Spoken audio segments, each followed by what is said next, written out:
India vs south Africa 2024 உலகக்கோப்பை இறுதிப் போட்டியில இந்தியா 7 ரன் வித்தியாசத்துல வெற்றி அடைஞ்சு உலகக்கோப்பையை கைப்பற்றி இருக்காங்க.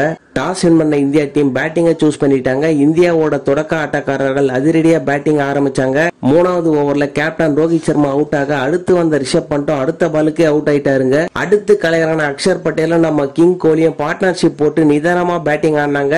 அக்ஷர் பட்டேல் 46 ரன்னுக்கு அவுட் ஆக நம்ம கிங் கோலி 76 ரன்னுக்கு அவுட் ஆயிட்டாருங்க.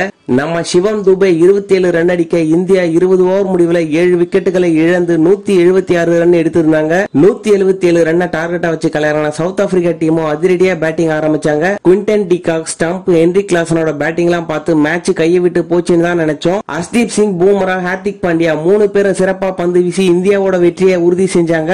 அதிகபட்சமா ஹென்ரி கிளாசன் 52 ரன் அடிச்சாரு. 20 ஓவர் முடிவுல 8 விக்கெட்டுகள் இழந்து 169 ரன் மட்டுமே எடுத்திருந்தாங்க South Africa team. India 7 run வித்தியாசத்துல வெற்றி அடைஞ்சு உலக கோப்பையை கைப்பற்றிட்டாங்க. இந்தியாவோட இந்த சிறப்பான வெற்றி உங்களுக்கு பிடிச்சிருந்தா இந்த வீடியோக்கு லைக்க போட்டு விட்டுருங்க.